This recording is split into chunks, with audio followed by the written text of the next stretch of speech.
With tattered lace dies, two of the terms you hear us using a lot are charisma and buildable decoupage. So I'm going to show you in this beautiful set. This is our Southfield die set. I'm going to show you how charisma works and also how buildable decoupage works. So this is the image that coordinates with the die. So this is the main die detail. So this is a beautiful detailed swag of flowers, and you can see it just here. Now it might look a little bit strange at the moment because it's got a bleed all the way around the outside, so it looks a little bit fuzzy, but I'll show you how it comes to life in a minute. So what you have is your charisma is the image that matches perfectly with your die, and I'm just going to lie this over the top. So if I lie my die over the top, it'll line up just right, and I can tape it into place so that when I cut it out, I've got the perfect image on my die cut. So you've seen before we've done die cuts with just plain paper. This is going to give us a pattern. Now this is what we call a swift die. So you've got one die cut there, one die cut there, and one die cut there, and they're linked with these pieces of metal. Now these aren't transit links, so don't try and snap them off. These are permanent links, and they're designed to hold the dies in place. And that means that when you lay it over the charisma like that, you know that all of those elements are going to line up. And you see I'm just putting little pieces of tape on. So I've got another one here. So this is just a single die cut. So I'll pop that over there. Now at this point you don't need to worry about numbering, you don't need to worry about die positioning or anything like that. At this point everything is just about lining up with the charisma. Let me just get a pair of scissors because this decoupage, oh, this tape's not cut in. There we are.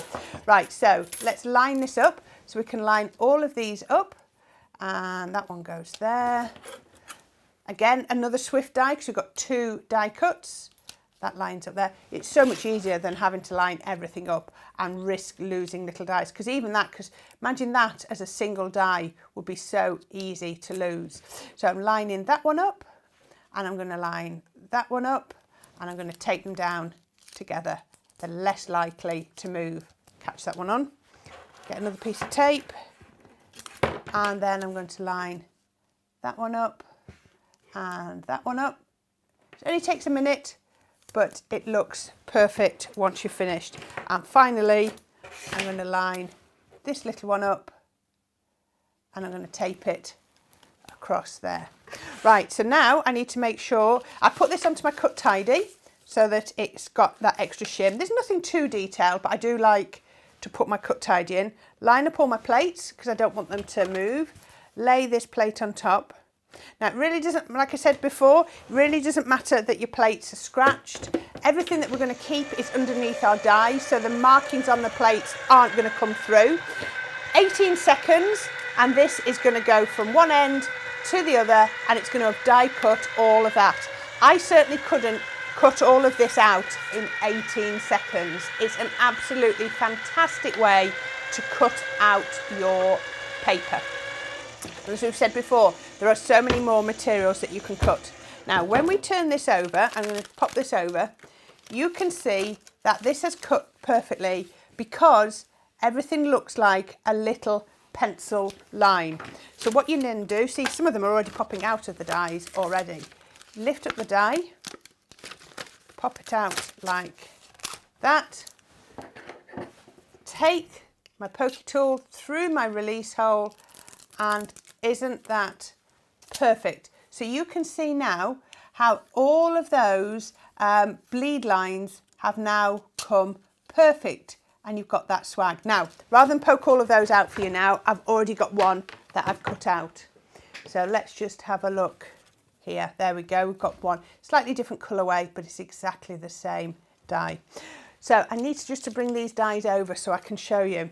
Now on this die here, we have numbering there, look, A, C, D, where's my B? There's my B just there. So these line up perfectly with these flowers. So you've got A lined up with this flower, B is lining up with that one, C is lining up with, it's a leaf, so it's there, D is lining up with, up across here, Is it that one? I think it is.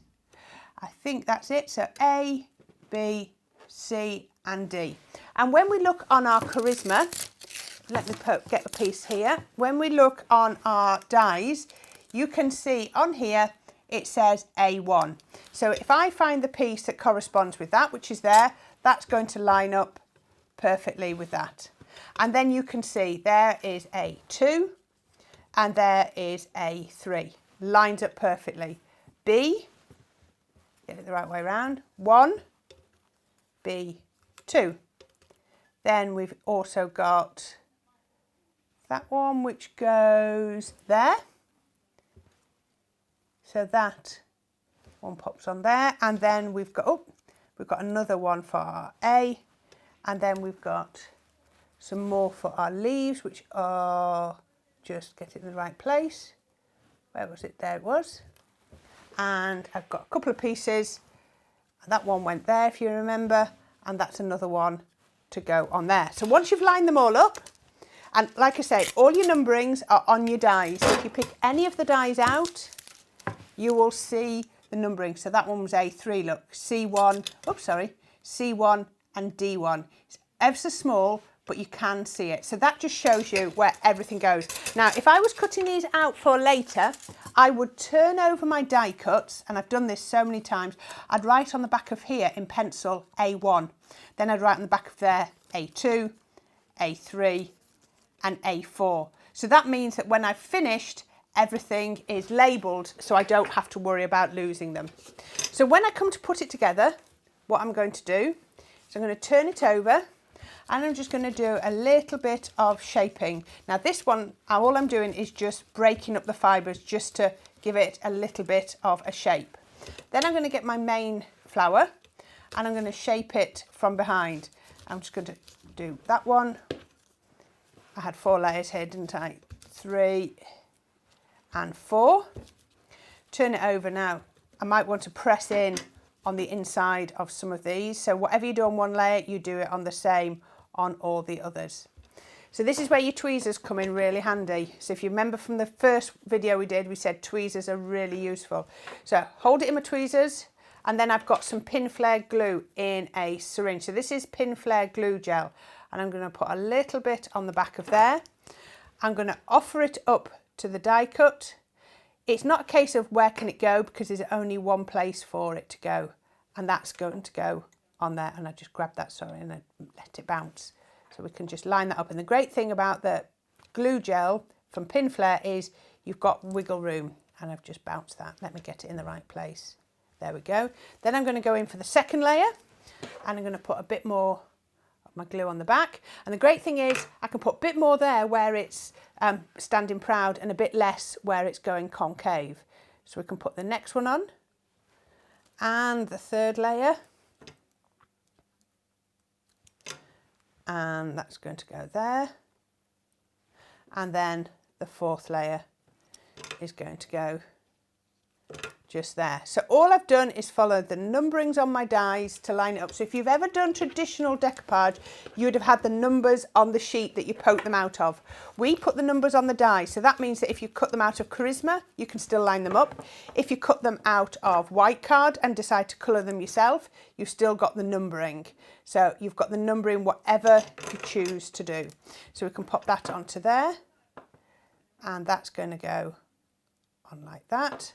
And then the next one is going, get it the right way round, there.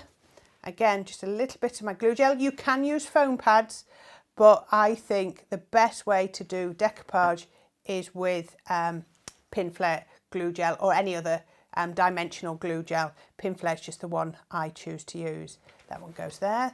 Right, this one's got a bud, so I'm going to go behind the bud, just like that, and then I'm going to go on the petals just here, and we're going to pop that around there, and that's going to go one, and then oops, a bit on there, and that's going to go just there. So like I say, there's only one place for it to go. The last two pieces are my foliage, little bit of shape. If you remember, this one went there, and all the colouring lines up and everything. So this is Charisma and Buildable decoupage. It's absolutely perfect, and you get it with so many of your tattered lace collections. I don't know anybody else that gives you such perfect charisma and Buildable decoupage. That one's just twisted around a little bit. So there we have it. That has been really quick Buildable decoupage, but let me turn that round. Can you see how dimensional that is? And another one from a similar collection was our Daisy Field. So this was our Daisy Hill and our South Field, and then you can start mixing and matching them together and intertwining them and building them up and making your own arrangements. These are absolutely perfect, and once you started doing decoupage with your charisma, there is no turning back.